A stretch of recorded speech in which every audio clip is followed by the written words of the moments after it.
Trying to decide which shoe to buy? Either the Pureboost 23 or the Ultraboost 1.0. Well, in this video, we're going to take a look at both of them and compare them head to head to see which one is going to win your choice. I'll give you my opinions, and of course, they're all biased. You know which ones I like. Today, we're going to be looking at the Pureboost 23.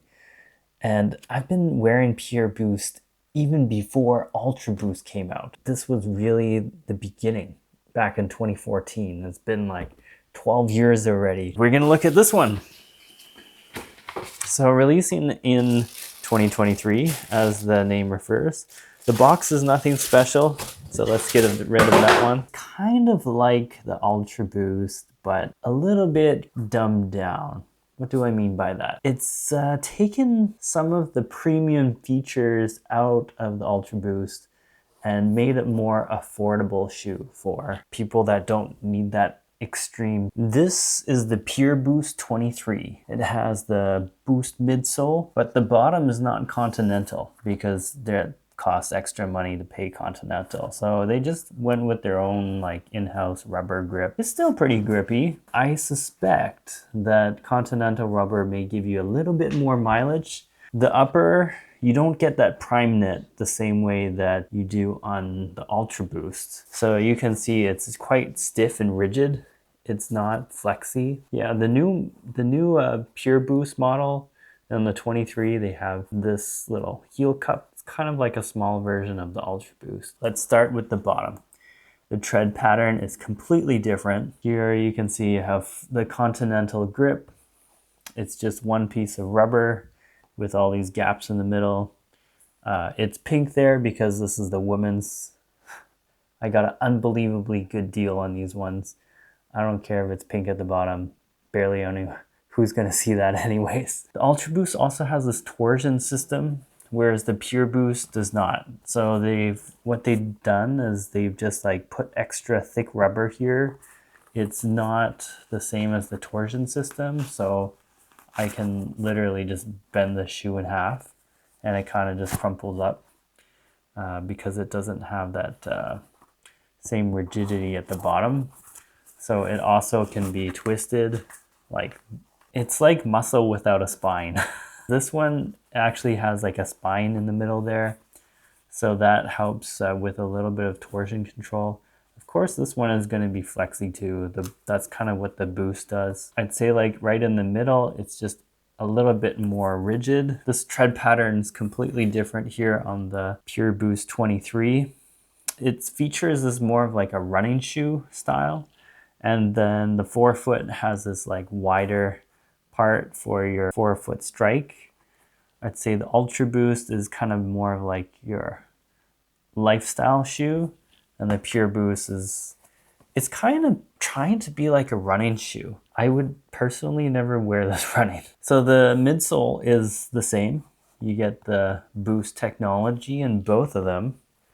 It has a very similar heel to toe drop of about 10 millimeters on both of them.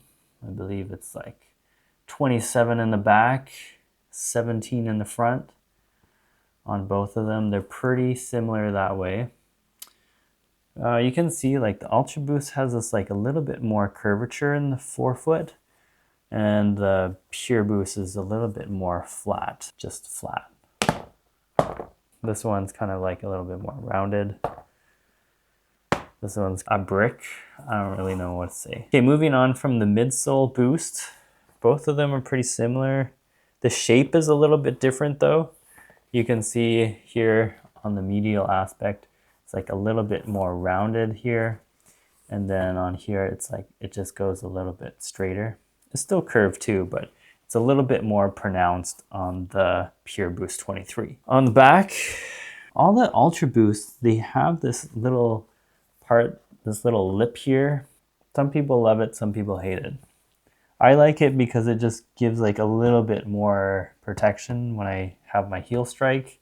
Some people don't like this little lip because it can get stuck on things. On the Pureboost, it's all seamless, kind of just blends right into the heel, the butt there. If you just want boost, go for the Pureboost. The Ultraboost has actually a little bit less boost in the midsole. And then if we work our way up, here we have the plastic heel cups back to back there. You can see the Ultraboost comes up a little bit higher, and then the Pureboost. The back part is very similar, like it kind of has that same DNA going on. I actually like this design because it doesn't dig into my Achilles tendon. So I think this is actually a very smart design. It's also like a nice thumb tab that I can grab at the back and slip on really easily. So I also appreciate that. Knit is quite different. So on the Ultraboost 1.0, you have this very stretchy, like this is very stretchy. So if you're going for that, if you want that sock-like feel, then the Ultraboost 1.0 is for you. This feels like a traditional shoe. It's very stiff and rigid. It doesn't flex very much. Like, so if you have a big bunion, it's not gonna go very far. It's good if you like to keep your foot snug and secure inside your shoe. I like the sock-like fit because I have weird shaped bone feet. And it kind of just pokes out on the sides. So I prefer the sock knit-like feel that's very stretchy. And then if we move on to the cage, it's quite different. So in the Ultraboost 1.0, you have this cage that's not really attached. It's just attached at the bottom, but on the actual sneaker part, on the upper, it's not attached, only just one stitch here at the bottom. And then here on the Pureboost, again, they're cutting costs to keep your costs down low. They've kind of done this like half-ass cage. It's stitched all the way around and it doesn't go all the way down, but they're trying to, you know, bring the Ultraboost into the Pureboost. To be honest, I think the cage is a bit unnecessary for aesthetics, I guess. I'm not sure if that really does anything. Here at the Ultraboost, I'd say where your foot goes in, it's like a little bit more padded all the way around your calcaneus. Then this one, it's kind of just a little bit less. Moving up, it doesn't have a tongue, so it's just kind of all seamless. It's good if you fit the Adidas last and your feet just like fit perfectly in there. You don't need to mess around with the tongue at all. With the Pureboost, it's actually a little bit more customizable. So when you have this big tongue that comes out, if you have maybe like really wide feet, then you can customize it. Or even if you have like really small, narrow feet, you can also tie it down really tight. So I'd say the customization might actually be a bit better in the 23. And if you just happen to fit into the Ultraboost shape, this is already one and done. I would say that because this is not stretchy, you have to lace your shoes every time. You could try to slip them on and off if you want, but it's quite rigid. So if you slip them on, it's going to feel loose and gonna fall off. Whereas the Ultraboost, because it's very stretchy, you could just slip it on like a sock. And I really like these two tabs. You just grab it, slip it on, tie it once and forget it. Just slip it on and off. And these you kind of have to tie on and off every time, which I find takes too much time. I personally don't like tying shoes. I guess what you could do is swap out the laces with some elastic laces. Just pre-tie the elastic lace to your setting. And that could be a way of saving maybe $100 even. Save $100, get the elastic laces, and then you kind of got a similar feeling. This one feels clumpy. This one kind of feels like a little bit smoother. Some people don't like how it like makes you look like you have a pointed toe. So as these wear in, your toe will kind of like point up like this. One of the downsides, if aesthetically you don't like that pointed toe look. For the Pureboost 23, it's pretty flat. You know, it's just a shoe. The first Pureboost that I had didn't have a tongue. It kind of had like this folding layer thing. It had like a tri-tongue. That was pretty wild. They've come a long way now. They tried to be like a runner, but yeah, I wouldn't run in these shoes. Well, let's look at some other options too. In 2024, Adidas released the Ultraboost 5X. The 5X is more like a running shoe. It's a little bit lighter. It doesn't have the same boost, but it has light boost. So this is like a little bit more airy.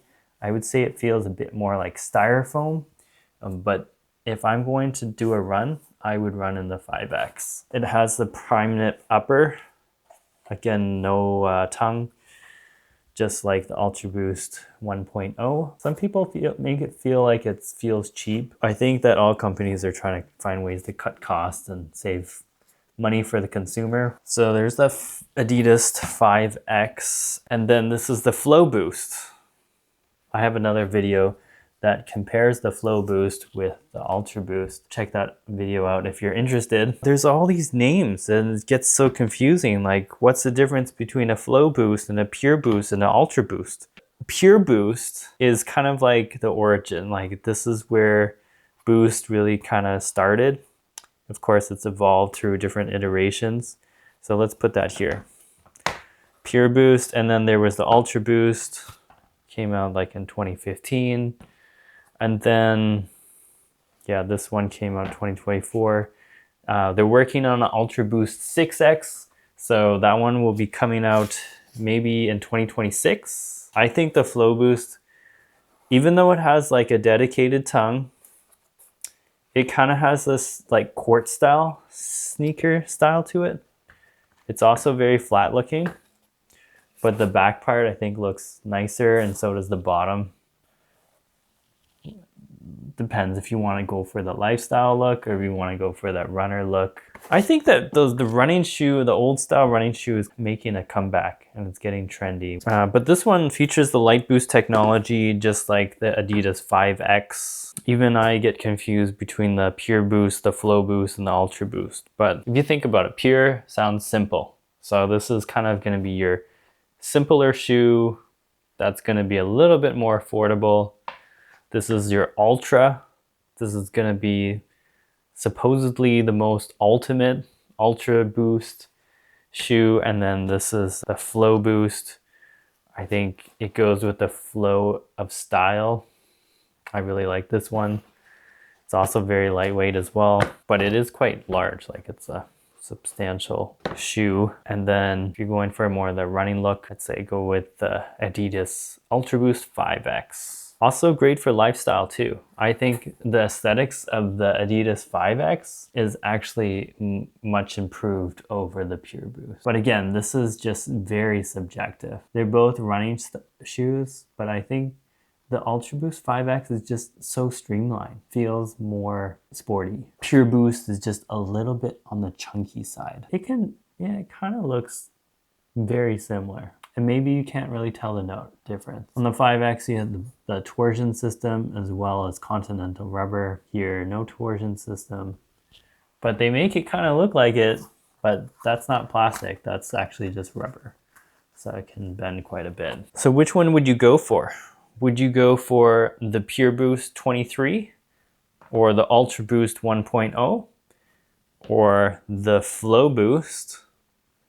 I've never seen this one on the market anymore. I don't think this one's coming back. I guess it wasn't a hit. Or would you go for the Ultraboost 5X? Or would you wait until the Ultraboost 6X comes out? Let me know in the comments, what do you think they're going to change on the Ultraboost 5X? This is kind of like the evolution of Ultraboost. Some people think they're outdated, and there's a lot of competitors out there, like lots of sportwear makers making shoes these days, trying to compete, take over Adidas's market share, including Nike, another big shoe company. Disclosure, I'm not German, but when I was in Germany at the airport, I got this shirt and I thought, oh, these shoes are engineered in Germany, so what better shirt to wear than this one? Well, thank you so much for watching. I hope this video was informative, gave you a little bit more insights and comparison between the Pureboost 23, Ultraboost 1.0, Flow Boost, and the Adidas Ultraboost 5X. If you have any questions for me, drop a comment in the bottom, Or if you have any predictions for the new Ultraboost, let me know which Ultraboost, Pureboost, whatever boost you would go for. If you enjoyed this video and want to see more content like this one, consider giving it a thumbs up and subscribing so you don't miss out on new videos. I'll see you in the next one.